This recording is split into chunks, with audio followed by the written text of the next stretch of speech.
दरअसल ये जो पूरी मीडिया इस समय है, तो हमने दो बातें यहाँ पर सोचा कि हम जहाँ भी जाएंगे तो चूँकि हमारी आइडेंटिटी थोड़ी सी कला साहित्य के साथ है, हम लोग लंबे समय से थिएटर करते रहे हैं, लिखते पढ़ते हैं, हम साहित्य वार्षिकी निकालते हैं, हम हर रविवार को रविवारी जनधारा निकालते हैं, हम स्त्री धारा निकालते हैं। तो हम हमारे देश में जो कुछ गंभीर साहित्य या दुनिया में हो रहा है, हम उसकी प्रस्तुति कहीं ना कहीं अपने मीडिया में करते हैं। हमको लगता है कि मीडिया, खास करके इलेक्ट्रॉनिक मीडिया तो छोड़ दिया जाए, प्रिंट मीडिया से भी धीरे धीरे साहित्य जो है वो गायब हो रहा है। तो हमने ये कोशिश की अपने स्तर पे, चूँकि हमारा रुझान है और हमारा जो अपने दोस्त यार हैं वो सब लोग इसी विधा से जुड़े हैं, तो हमने ये हर जगह ये कोशिश की जहाँ भी हम छत्तीसगढ़ विकास संवाद कर रहे हैं कि हम वहाँ के साहित्यकारों को बुलाएं और उनसे किसी विषय पर बातचीत करें। कोई कविता लिखता है, कोई नाटक की प्रस्तुति करता है, जो भी कोई परफॉर्म करता है हम उसको मंच देने के लिए हमने कहा, और इस बहाने हम साहित्य से भी जुड़ते हैं। वहाँ क्या कुछ घटित हो रहा है, साहित्य उसको किस तरह से देखता है, ये हमारी कोशिश है। आज हमने यहाँ पर दो विषय रखे विमर्श के लिए। एक विमर्श है एक स्त्री के सपने और संघर्ष। दरअसल अभी यहाँ पे जितनी बात हो रही थी, तो अगर हम देखते हैं कि अधिकांश स्त्रियाँ, जैसा कि अंकिता कह रही थी अभी कि 90% स्त्रियाँ काम कर रही हैं खेती में, पर ज़मीन उनके नाम से नहीं है, तो उनको लगता ही नहीं कि वो मालिक हैं। तो उनको हम हमेशा लगता है खेती याद करती है तो हमको किसान याद आता है, और जब हम किसान बोलते हैं तो हम जेंडर बायस्ड होते हैं, क्योंकि हम स्त्री की बात नहीं करते, जबकि हम खेतों में अधिकांश समय स्त्रियों को काम करते देखते हैं। तो एक स्त्री का, वो चाहे शहरी स्त्री हो, ग्रामीण स्त्री हो, तो एक स्त्री के सपने क्या हैं और उसका संघर्ष क्या है, हम इस पे बात करने वाले हैं। और मीडिया से साहित्य जो गायब हो रहा है वो क्यों हो रहा है और उसकी वजह क्या है, हम ये दो चीज़ों पर यहाँ बातचीत करेंगे। उसके लिए ये चर्चा शुरू करूँ, और चर्चा चूँकि लंबी नहीं होना है, सीमित चर्चा होनी है और पिन पॉइंट बात करना है, ताकि जो लोग सीधे साहित्य से नहीं भी जुड़े हैं उनको भी ये ना लगे कि ये लोग क्या बात कर रहे हैं, तो उनको भी उनकी भागीदारी भी हमारे साथ रहे। तो अब मैं सबसे पहले इसकी एक भूमिका आपके सामने, जो विषय रखा है इसकी भूमिका आपके साथ साझा कर रहा हूँ। एक स्त्री के सपने और संघर्ष। ज़्यादातर यह देखा जाता है कि शहरी समाज की स्त्री के सपने, यानी उसकी इच्छाएं, आकांक्षाएं, महत्वाकांक्षाएं और संघर्ष नज़र आता है।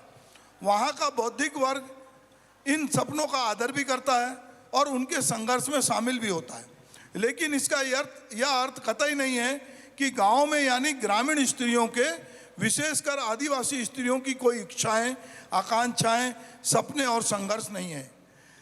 जनसिंता केरकेट्टा की कविता की एक पंक्ति है, तुम्हें इंतजार है हमारे सभ्य होने का और हमें इंतजार है तुम्हारे मनुष्य होने का। शहरों में अनेक लोग, जिनमें सभ्य समाज के लोग भी शामिल हैं, प्रायः यह कहते हुए मिल जाएंगे कि गांव की स्त्रियां, विशेषकर आदिवासी स्त्रियों के कोई सपने नहीं होते और वह किस तरह के लिए संघर्ष करें। यानी सभ्य समाज के लोगों ने यह मानकर चलते हैं कि आदिवासी स्त्री में मानवीय इच्छाएं और भावनाएं नहीं हैं, जबकि आदिवासी स्त्री को भी अच्छा खाना पहनने का अधिकार है। एक मनुष्य को पूरे स्वाभिमान के साथ रहने और जीने के लिए जिन बातों की जरूरत होती है, और एक पुरुष जिसे अपना अधिकार मानता है, वो सारा अधिकार और ज़रूरतें स्त्री के लिए होती हैं। शहरी स्त्री और आदिवासी स्त्री में भेद किया जाता है, यह मानकर चलते हैं कि उसे कुछ और नहीं खाने पहनने के लिए दे दिया जाए तो उसे स्वीकार होगा। उसके अच्छे स्वास्थ्य और शिक्षा के बारे में जल्दी सोचा भी नहीं जाता। अपने पहाड़ों, अपने जंगलों, अपने वृक्ष, अपनी संस्कृति से जितना प्रेम एक आदिवासी स्त्री करती है, दूसरा उतना कोई प्रेम नहीं करता। एक पुरुष की इच्छा, आकांक्षा और सपनों में निजी सुख सुविधा और ऐश व आराम के सपने अधिक होते हैं, पर एक स्त्री के सपने और संघर्ष में घर, परिवार और उसके बच्चे और समाज होते हैं। तो दोस्तों, हम जब स्त्री विमर्श पे बात करेंगे तो मैंने उसकी एक पृष्ठभूमि रखी कि हमने इस विषय पे क्यों बातचीत कर रहे हैं। तो मैं चाहूँगा कि हमारे साथ स्त्री विमर्श पर जो भी महिलाएं या जो पुरुष लगातार स्त्री विमर्श पे या स्त्रियों पे लिख रहे हैं, जो साहित्यकार, वो अपनी बात कहें। तो सबसे पहले मैं सुभा मिश्रा जी से मैं चाहूँगा कि वे अपनी बात, मैंने एक छोटा सा विषय प्रवर्तन किया है, अब आप अपनी बात कहें जी। आदरणीय मंच और आज की जनधारा के संपादक महोदय एवं टीम एवं सभागार में बैठे हुए सभी आदरणीय लोग, सबको मैं प्रणाम करती हूँ और मैं अपनी बात कहती हूँ। आज जो स्थिति है, जैसा कि संपादक महोदय ने कहा, स्त्रियों की जो स्थिति, आदिवासी स्त्रियों के बारे में उन्होंने विशेष रूप से कहा, तो ऐसा कहा जाता है कि अगर किसी समाज का आकलन करना हो तो सबसे पहले उस समाज की स्त्रियों को देखा जाना चाहिए। तो स्त्रियां जो हैं वो सिर्फ एक व्यक्ति नहीं होती हैं, वो बेटी होती हैं, माँ होती हैं, बहन होती हैं, साथ ही साथ अपने परिवार और यहाँ तक कि समाज की भी आधारशिला होती हैं। हालांकि ऐसा हमेशा ही होता आया है कि अधिकतर लड़कियों को जो कि इस प्रकार के क्षेत्र से होती हैं, उनकी पढ़ाई छुड़वा दी जाती है और उनके स्वतंत्रता का हनन किया जाता है। परिवार की मर्यादा की बात करके उसको उच्च शिक्षा के लिए रोक दिया जाता है। उसके जो सपनों की बात की जा रही है तो उसके सारे सपने कुचल दिए जाते हैं। ऐसी स्थिति निर्मित हो जाती है कि वह कोई भी निर्णय लेने में सक्षम नहीं रह जाती है। लेकिन ऐसा है कि इतिहास गवाह है, इतिहास में भी बहुत सारी लेखिकाएं और लेखक ऐसे हुए हैं जो कि इस विषय पर बहुत कुछ अपनी पुरजोर आवाज़ में लिखने का प्रयास किए हैं, जिससे कि समाज में जागरूकता फैल सके। जैसे मुख्यतः मैं नाम बताना चाहूँगी, महादेवी वर्मा जी हैं, कृष्णा सोबती जी, मृदुला गर्ग और मैत्री पुष्पा जी, प्रभा खेतान जी, ऐसी बहुत सारी स्त्रियां हुई हैं जिन्होंने स्त्री के जो संघर्ष हैं और उनकी स्थिति के बारे में अपनी जोरदार आवाज़ में बहुत कुछ साहित्य में लिखा है, क्योंकि साहित्य जो होता है समाज का दर्पण होता है। तो मैं ये बताना चाहूँगी आज भी स्त्रियां जो हैं वो स्त्रियों के सपनों और उनके कुचले जाने से, उनके जो संघर्ष होते हैं उनके बारे में अपनी पुरजोर आवाज़ उठा रही हैं और लिख रही हैं और समाज को जागरूक करने के प्रयास में वो लगी हुई हैं। किंतु समाज की जो आज स्थिति है उसको देख करके ये कहना बहुत ही मुश्किल है कि स्त्री और स्त्री की अस्मिता आज कहाँ सुरक्षित है। पूरे देश भर में 3 साल 13 साल से लेकर 60 वर्ष की प्रौढ़ महिलाओं, वृद्ध महिलाओं के साथ भी अत्याचार और उनके साथ बलात्कार करने में कोई संकोच उनके उम्र को देखकर नहीं किया जा रहा है। तो ये जो स्त्री विमर्श की बात की जा रही है, स्त्री विमर्श जो है, इसका उद्देश्य पुरुषों का विरोध करना नहीं है, सिर्फ स्त्रियों को अपनी समानता का अधिकार प्राप्त करने की मांग है और वो अपने अधिकारों को समान रूप से प्राप्त कर सकें। जैसे समान वेतन का अधिकार, अपने जो स्वयं निर्णय लेने का अधिकार, उनकी स्वतंत्रता को हनन न किया जाए। और ऐसे समाज की जो कितनी कुरीतियां हैं, जैसे दहेज प्रताड़ना हो गया और घरेलू हिंसा है, लैंगिक शोषण है, यहाँ तक कि अपने कार्यस्थली में भी स्त्रियों के साथ इस प्रकार का शोषण किया जाता है कि उनको बहुत ही मुश्किल से उसका सामना करना पड़ता है। आज भी स्त्रियां अपने अधिकार को जानते हुए भी, जागरूक होते हुए भी FIR करने से बहुत ही ज़्यादा हिचकती हैं, बदनामी के डर से संकोच कर जाती हैं।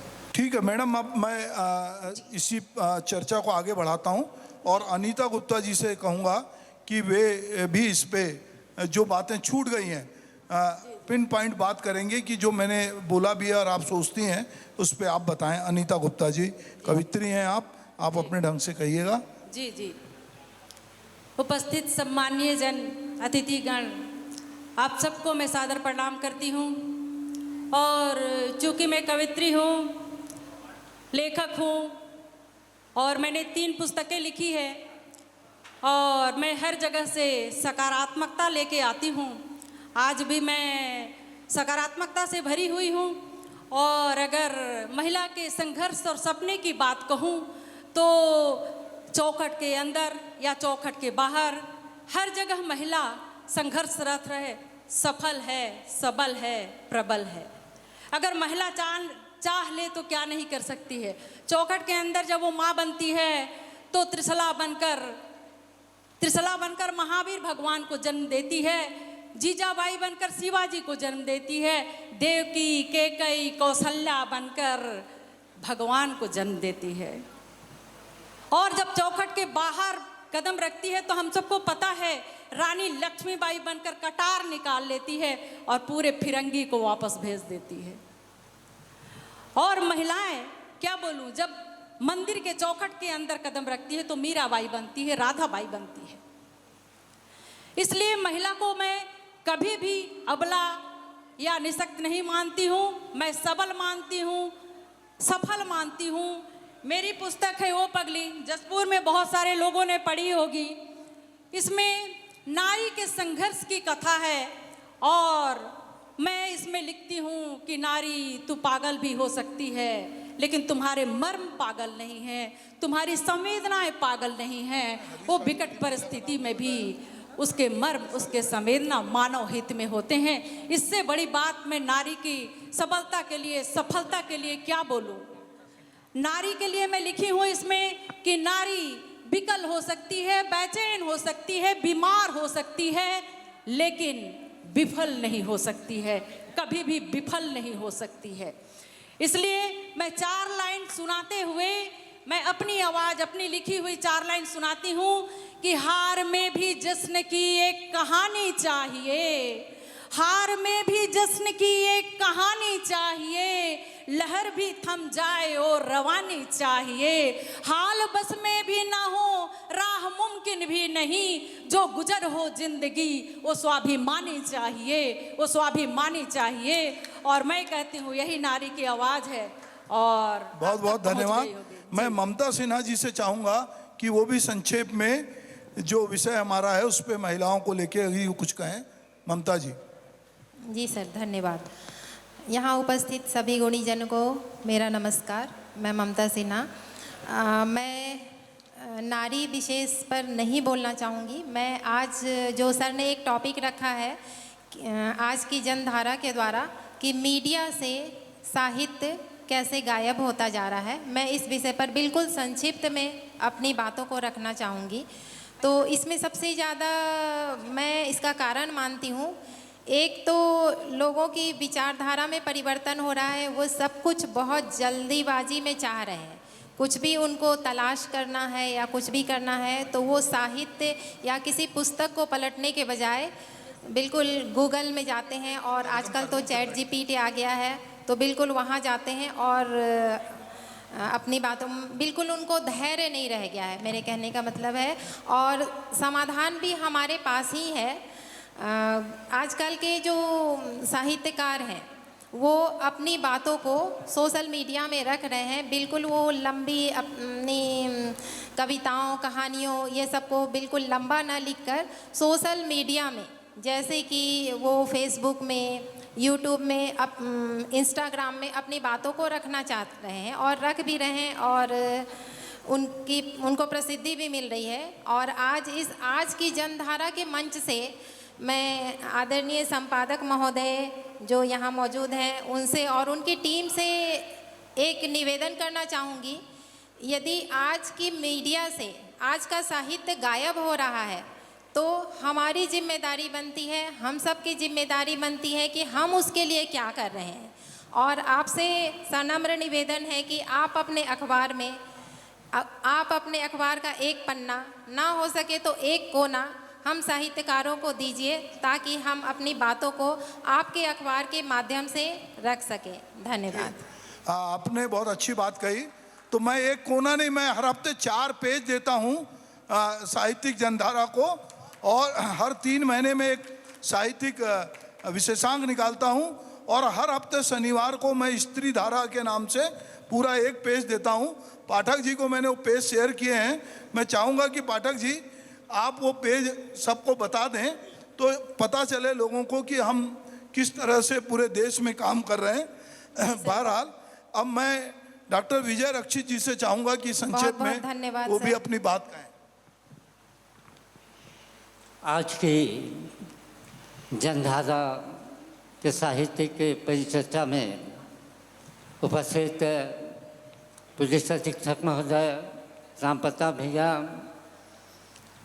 श्री प्रधान संपादक विनोद मिश्रा जी, निश्चित रूप से साहित्य परिचर्चा में मुझे अपनी उपस्थिति एक दूसरे रूप में देना है। मैं साहित्यकार तो कम, इतिहासकार ज़्यादा हूँ।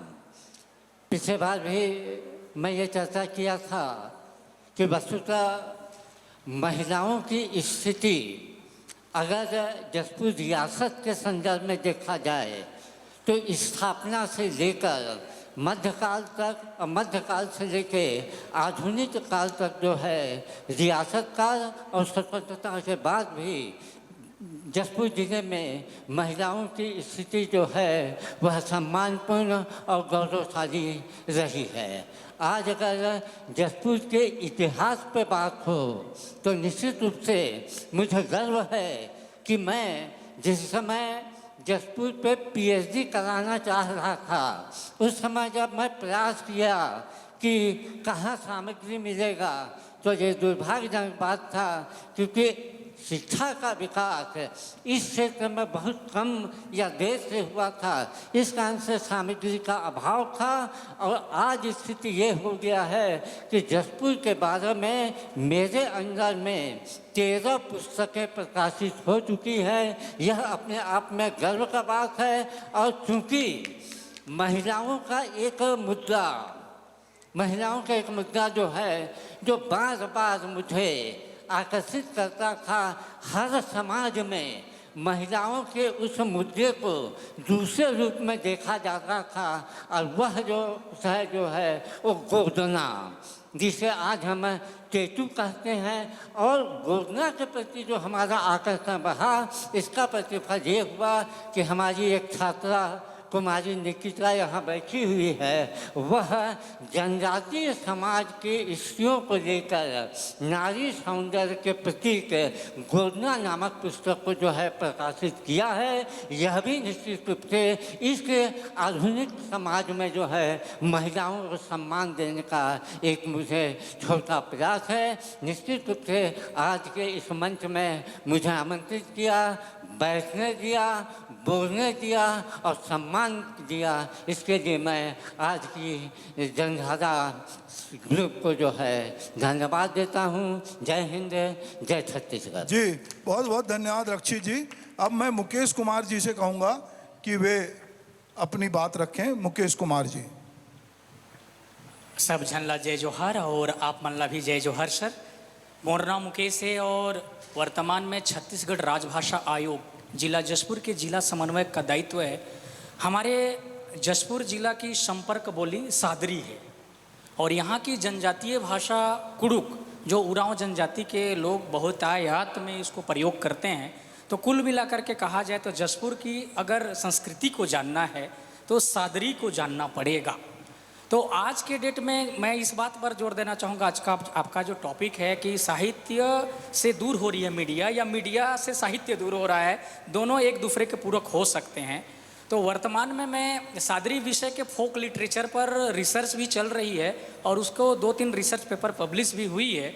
तो इससे ये पता चला कि वर्तमान में कॉरपोरेट जो वर्ल्ड है मीडिया का, वो साहित्य को निश्चित रूप से प्रमोट नहीं कर रहा है जैसे फिल्मों को प्रमोट करता है, जहाँ से आय का कुछ इनकम होता है। तो यहाँ बहुत सारे हमारे राइटर हैं, लेखक हैं, कवि हैं, लेखिका हैं, तो उनके जो लेख हैं उनको अपने पत्रिका में निश्चित रूप से यहाँ के पत्रिका में जगह नहीं दिया जाता है। तो आपका ये जो पहल है सर, हमारे को बहुत अच्छा लगा कि वो जो एजुकेशनल चीज़ है और जो क्रिएटिविटी को रिप्रेजेंट करता है, जैसे कि हम अगर जशपुर के संदर्भ में कहें तो यहाँ की लोकगीत, कर्मा, सरहुल गीत, जैसे डमकच है, इस टाइप के गीतों को जो हमारे वाचिक परंपरा में अभी जीवित है, उसको वो जो हमारे ग्रामीण परिवेश की जो माताएं बहनी हैं या जो हमारे बुजुर्ग साथी हैं, वो लिखने तो नहीं जानते हैं लेकिन वो उनको मौखिक याद है पीढ़ी दर पीढ़ी। तो उसको मेरे द्वारा क्या किया जा रहा है कि उसको वीडियो रिकॉर्डिंग करता हूँ, उसके बाद उसको दोबारा सुन करके लिखने का प्रयास है। तो इस प्रकार जैसे सभी मीडिया से अपील यही रहेगा कि इस छोटे छोटे जो विलुप्त तो होते हुए जो संस्कृति हैं, कला हैं, उसको निश्चित रूप से संरक्षण करने की आवश्यकता है और उस दिशा में हम लोग आगे एक शब्द और करना चाहूँगा। हमारे कर्मकार मंडल के अध्यक्ष जी हैं, तो यहाँ एक चीज़ की मांग हुई थी सर, आप प्रशासन तक ये बात पहुँचा दी कि सादरी लोक साहित्य भवन का मैं हमेशा से प्रबल समर्थक रहा हूँ और इसका मांग हमारे संस्कृति मंत्री को भी हमने किया है। तो जशपुर में एक सादरी लोक साहित्य भवन का अगर निर्माण हो जाता तो इस साहित्य समृद्धि और संरक्षण की दिशा में एक बहुत बड़ा कदम होता। धन्यवाद। ठीक है मुकेश जी, आपने अच्छी बात कही। देखिए, हमारी अगर बोली भाषाएं विलुप्त होंगी या हमारा लोक संस्कृति विलुप्त होगी या हमारी वाचिक परंपरा में जो चीज़ें हैं वो अगर नहीं बचेंगी तो बहुत मुश्किल होगा बाद में उनको इकट्ठा करना। आप जो काम कर रहे हैं वो काम किसी स्तर पे सब लोगों को करना चाहिए। मैं राजेंद्र प्रेमी जी से आग्रह करूंगा कि वे भी अपनी बात रखें।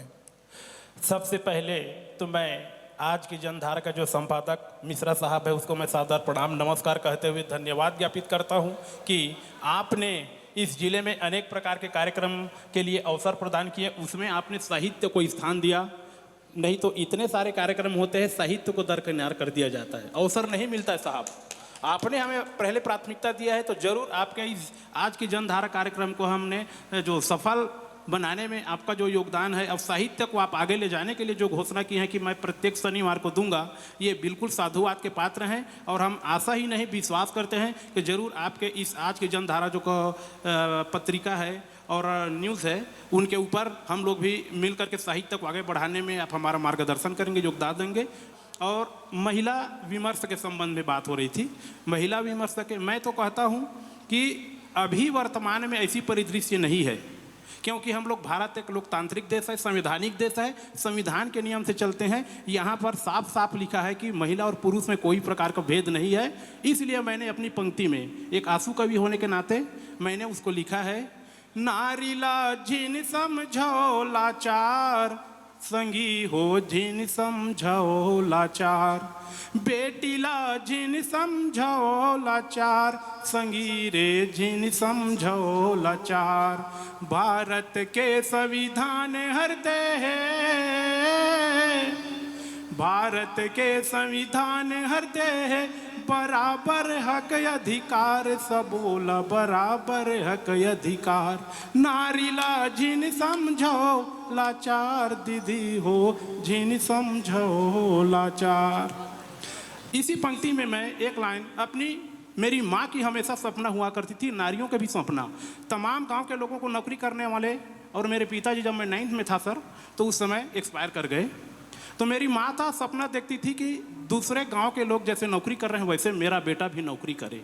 जब पढ़ाई लिखाई करके जब मैं सच में नौकरी पाया तो उस दिन मैंने गाना लिखा अपनी माँ को समर्पित। असली सुख मोरे दाई के अचरा,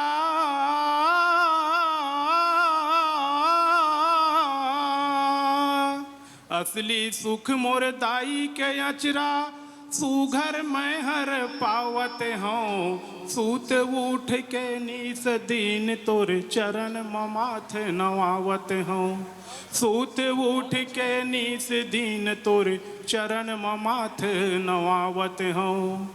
9 महीना ले गर्भ माँ पाल के रंग रंग के दुख पाए, वो रंग रंग के दुख पाए, जब भी मैं हर गिराऊं तो दाई हाथ लधर के रेंगाए, जब भी मैं हाँ गिराऊं तो दाई कोरा मले के उठाए, असली सुख मोर दाई के अचरा, असली सुख मोर दाई के अचरा, छैया माँ मैं पावते हूँ, सूत उठ के बड़े बिहनिया चरण माथ नवावत बहुत बढ़िया, बहुत बढ़िया। सूत उठ के बड़े बिहनिया चरण माथ नवावत हूँ। जी। इसी पंक्ति में एक लाइन के बाद मैं अपनी वाणी खत्म करूंगा। बेटी के ऊपर, बेटी घर के सिंगार है संगी,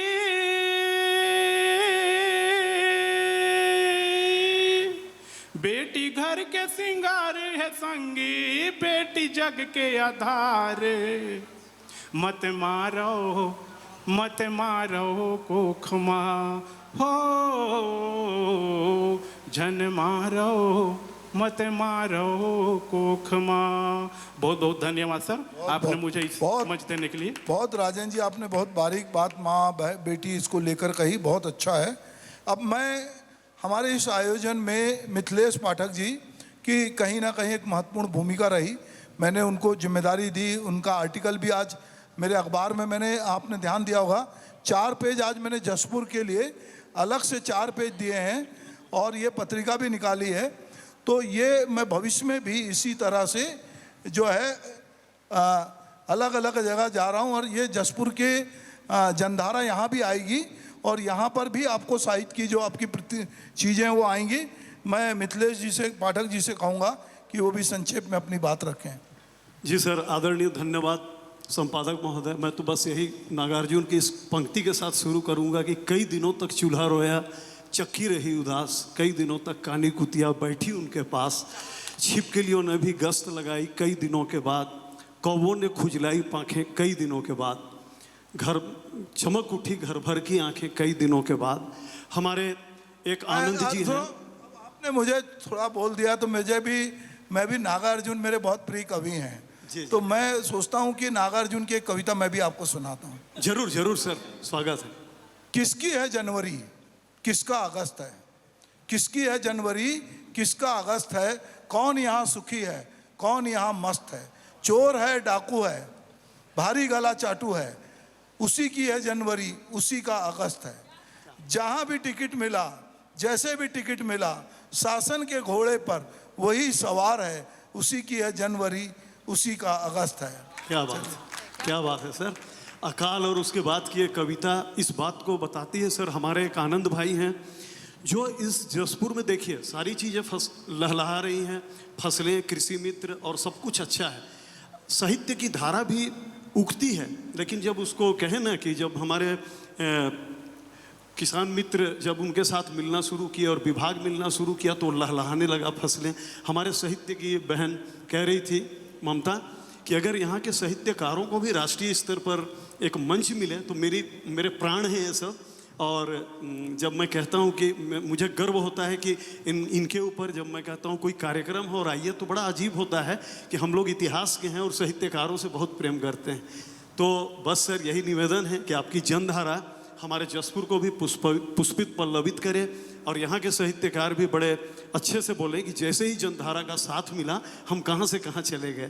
तो ये बात है सर। और मैं सुबह भी आपको लिखा था कि छू लिया होगा किसी फनकार ने कभी, वरना कहीं पत्थर भी ताजमहल होते हैं।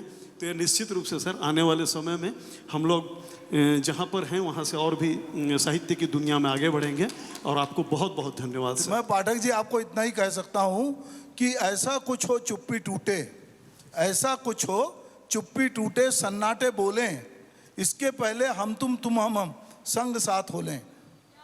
बहुत बहुत बहुत धन्यवाद सर।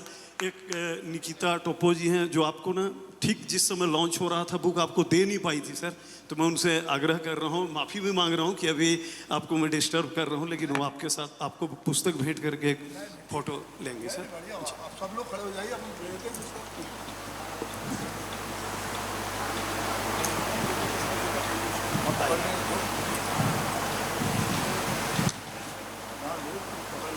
आप सामने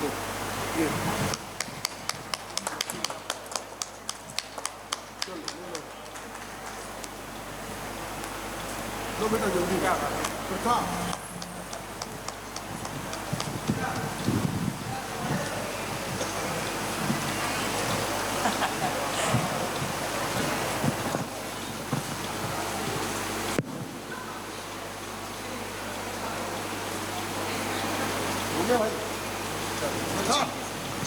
और आज की जनधारा टीम को एक कवि प्रवृत्ति होने के नाते बस यही कहना चाहूँगा, आँखों के नूर बरसे दिया बाती कपूर के। जी हाँ, आँखों के नूर बरसे, सर आपके लिए ही है, आँखों के नूर बरसे दिया बाती कपूर के, आपके सपने जरूर पूरे होंगे सर, सपने हैं जसपुर के, सपने हैं जसपुर के। जय जोहार, थैंक यू। बहुत बहुत धन्यवाद। ये मैंने कहा कि ये हम जहाँ भी जाते हैं इस तरह के साहित्यिक विमर्श जरूर करते हैं, और चूंकि हम खुद ही उससे जुड़े हैं तो हमको ये अच्छा लगता है। तो आप सब आए, आपने अपने विचार रखे, बहुत बहुत धन्यवाद जी।